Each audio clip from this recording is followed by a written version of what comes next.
This is Democracy Now!, democracynow.org, The War and Peace Report. I'm Amy Goodman with Juan Gonzalez. Well, 3 senior Hamas commanders have reportedly died in an airstrike on the Gaza Strip earlier today near the southern town of Rafah.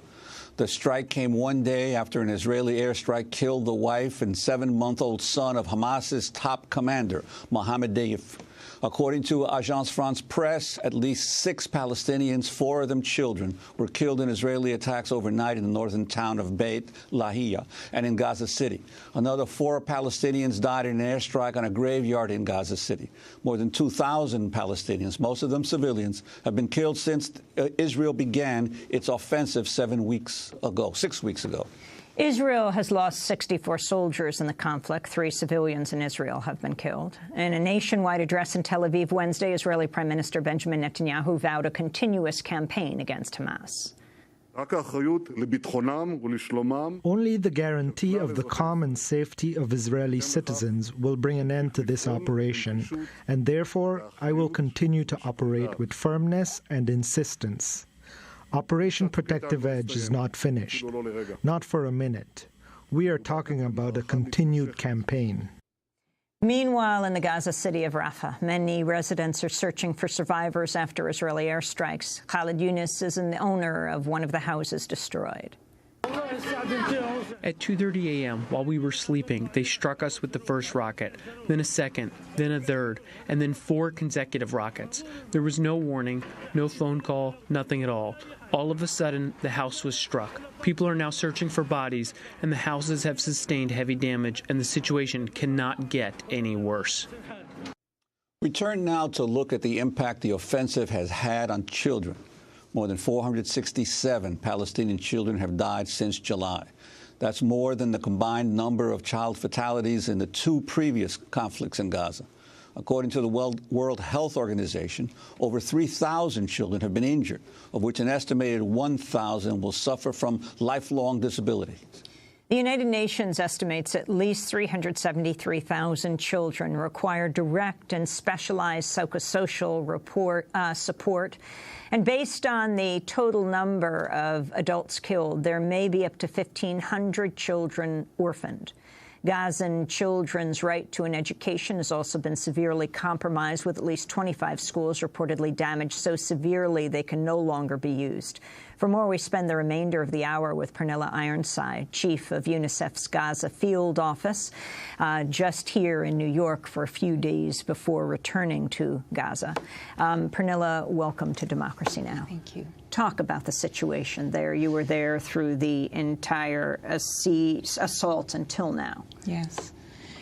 Today, the future of Palestinian children in Gaza is extraordinarily bleak. The entire population has experienced a deep form of trauma, and there isn't a single family in Gaza who hasn't experienced personally death, injury, the loss of their home, extensive damage, displacement. The psychological toll that has on a people, it just cannot be overestimated, and especially on children. I've met children who have experienced extraordinary wounds, who have watched as family members were dismembered before their eyes, obliterated. Shortly after that terrible incident on the beach, the following day I met with the surviving 3. The beach being?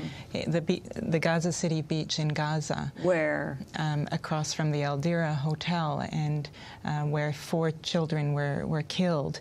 And I met with the surviving 3 boys who had watched and who had just barely escaped with their lives. They were in a deep state of trauma. I mean, it's the impact and the type of weaponry that's being used is literally shredding and obliterating people, and particularly children who are so small and vulnerable. And all of this is coming on top of an already deep wounds from 2 previous conflicts. So the 7-year-old child has already had to live through that and is now exposed to having all of these fears and frustrations and anger and emotions and and reliving loss on top of what's happening now. And this sense that in Gaza there is no place that is safe anymore, not even under the auspices of the United Nations. Could you talk about some of the attacks that have come on schools or shelters that are being run by the United Nations? You know, there appears to be a rollback in terms of the compliance with the norms of international humanitarian law that dictate that civilians and civilian objects, including shelters that are run for relief purposes, are protected spaces at all times. There have been 6 attacks and strikes on UN facilities to which people have sought safety. And these are people who received notifications to clear out of their neighborhoods because they were going to become military zones of operation. They fled seeking safety, believing that the United Nations and these designated shelters that had been fully coordinated with the Israeli officials would provide them that safety. And instead, multiple cases of fatalities and injuries, including entire families in the middle of the night, were impacted. So not even the sanctity of the UN flag right now is being respected in Gaza. And how many United Nations personnel died in these attacks? There have been 11 United Nations colleagues who've been killed tragically in the last few weeks. There are 1.8 residents, something like that, 1.8 million residents of Gaza. Again, how many of them are children? Well, over half of the population of Gaza is, in fact, children. It's 1 million children, and that's children below the age of 18. When you look at individuals who are below, 30, the youth, that is the majority of Gaza.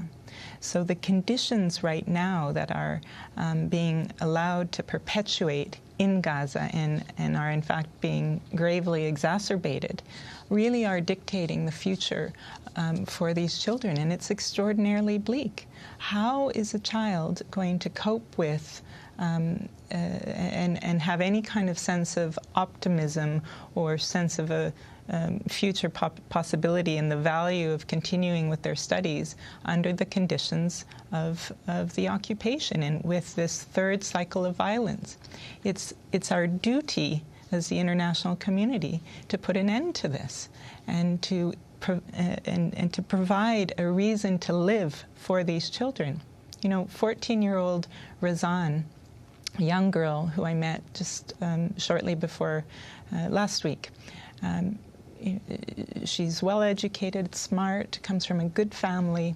She told me that she preferred to have been killed under the bombardment than rather to survive under the and be faced with the ongoing anguish and sense of deprivation and hopelessness of the future that is Gaza right now. And that sentiment is widely shared amongst many people, but especially amongst children. UNICEF is one agency that's trying to actively counter that and provide kids with the coping skills and the reason to live and believe there is a brighter future through education, through extracurricular activities, through the psychosocial support that we've been providing for years. But what children ultimately need is peace, and that requires political action. The repeated ceasefires now that have been attempted over the last several days, what is your sense of what needs to change in the status quo? Because if we have another ceasefire, you're still dealing with the reality that the UN has to do all of this work to basically keep the people of Gaza alive and functioning. What do you feel needs to be done beyond just a ceasefire? Well, people cannot just live from one ceasefire to the next. It is incredibly destabilizing. It's a form of psychological warfare, even, I would say. What is really needed is that the entire conditions under which Gazan people are made to exist on a day-to-day basis need to be gravely changed and altered. rather than just having a form of existence under all kinds of oppression, suppression, without really the exercise of basic human rights and dignity. Gazans deserve the right to live, and that's the crucial change. It means opening up Gaza, enabling people to actually move across the borders, bringing in goods. At the current rate, just looking at the rebuilding of the homes and the housing units that have been destroyed, and it's 18,000 currently is the number, 17 or 18,000. It will take 18 years to rebuild under the current restrictive measures those homes. Think about the future of families and children under those conditions. I want to play a comment for you made by the Israeli Prime Minister Benjamin Netanyahu to CNN's Wolf Blitzer last month. All civilian casualties are unintended by us, but actually intended by Hamas.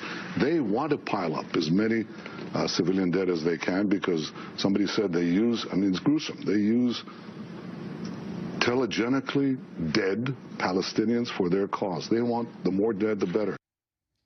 That's Benjamin Netanyahu saying that Hamas uses the telegenically dead, the more dead, the better. Pernille Ironside, head of UNICEF in Gaza. The children I've met with are very real, and I can assure you that these are lives that have been shattered forever. They are ordinary children and families who truly only want to be able to live a normal, quote-unquote, normal life. How can we expect people to do that under these conditions where they're denied their basic human rights and dignity? You know, children need to be given a reason to believe that there is a better future. And at the moment, we're on an extraordinarily slippery slope there, where we're going to end up with an entire population of young kids, people, who all they think about is hatred, intolerance, possible radicalism and extremism, unless they are given, you know, a more positive outlet. We're talking to Pernille Ironside, chief of UNICEF's Gaza field office. We'll be back with her in a minute. In the last 48 hours, 9 more Palestinian children have died in Gaza. Our guest is Pernille Ironside, chief of UNICEF's Gaza field office. Juan?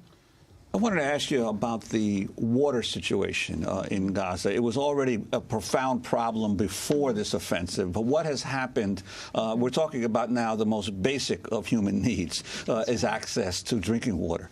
What's happened since the offensive?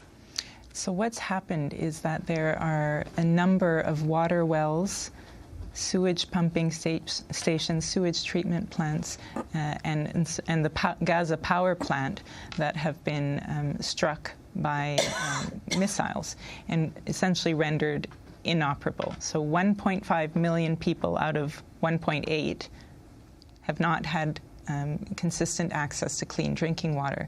There's cross-contamination from the sewage pipes that are now leaking into the water system. There's people who have been cut off for water for weeks in their communities, but also trying to restore water trucking when there's been, you know, a steady stream of bombardment is extraordinarily difficult. You know, UNICEF is providing drinking water through the installation of water points at communities, a voucher program that's reaching right now 10,000 families, but you know, the impact on infrastructure is so grave and vast that you know, it's extraordinarily difficult for any agency to cope with, let alone local water authorities, 8 of whose technicians have been killed while on duty. I want to turn to British news anchor Jon Snow of Channel 4. When he returned from Gaza last month, he made this emotional on-air appeal. What I never knew is what I know now, which is that those people who live in Gaza are mainly, but unbelievably young. The average age is 17. That means that about 250,000 are under 10. There was one specific moment, that stood out above all others, and that was penetrating the 3rd floor of the Shiva Hospital, one of 2 floors dedicated to children. That's where I met Maha, terribly crippled by shrapnel that had penetrated her spine. That's where I saw this little 2.5-year-old with panda-sized, huge, suppurating, round, panda-like wounds that almost prevented her eyes opening at all. They were the consequence of a broken skull and a fractured nose. I can't get those images out of my mind. I don't think you can either, because they've been everywhere. They are the essence of what is happening in Gaza. That is the report of John Snow of Channel 4 in Britain. He talked about Maha. Our guest, Pernille Ironside, just met Maha at the Al-Shifa Hospital. Maha Al-Sheikh Khalil, 7 years old. Tell us more about her, Pernille. So Maha has miraculously survived a really grotesque attack on her home. She's lost her parents. She's lost 4 of her sisters, and currently she's paralyzed beneath the neck and requires a surgery in order to be able to maybe regain some mobility. She's being looked after by the incredible team at Al-Shifa Emergency Hospital and by her 3 aunts who are also around her at her bedside right now.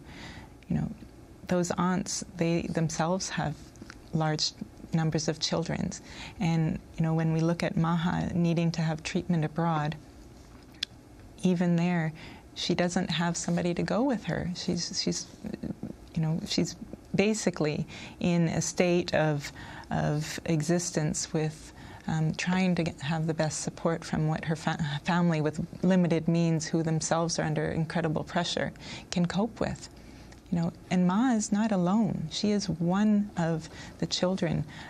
I've met other children at Al-Shifa and elsewhere who, you know, both have very grave physical injuries, but quite frankly, it's the emotional scars that really will have the lasting impact on Gazan's children, and for whom we all, the entire international community, must unite in common humanity to address the situation in Gaza and provide some alleviation for children and hope. And what was happening before this last offensive in terms of psychological support to children who'd been through the trauma of this continual on and off again warring in the Gaza Strip? Well, UNICEF has been, unfortunately, or fortunately, we've had to have a long-standing relationship with incredible teams of psychologists on the ground, Palestinian psychologists, who are all too familiar and experienced with providing that immediate relief and coping skills to families who've experienced incredible loss, and helping kids, you know, find some means of dealing with their situation. They will never recover. The loss of a family member, loved one, is not something you get over. You learn to cope. And kids were already in this kind of fragile coping state, which is now just being added to. I am haunted by something you just said earlier, that Israel is bombing this nation that is majority children. Yes. More than 1 million of the 1.8 million are under 18. Yes. As we wrap up, the siege, that's one of the core issues of the ceasefire that keeps ending because they can't resolve this. As the head of UNICEF in Gaza, what does the siege mean outside of the assault that the Palestinians have lived with for years, the blockade? You know, the conditions of restriction and closure and you know, daily monitoring, the overhead drones that one can hear at any time of the day or night, it creates a climate of fear, of certainly that you're being watched at all times, and that you really as a child that this is the limit of your world. You know, Palestinians are connected to what happens outside in the world through television, through the internet. They're the most literate people in the Middle East. You have 10 seconds. You know, what we do now as the international community to bring justice and change in Palestine is crucial for the future of Gaza. Pernille Ironside, Chief of UNICEF's Gaza Field Office, thank you so much. I'm Amy Goodman with Juan Gonzalez. Special thanks to Aaron Mate and Honey Massoud.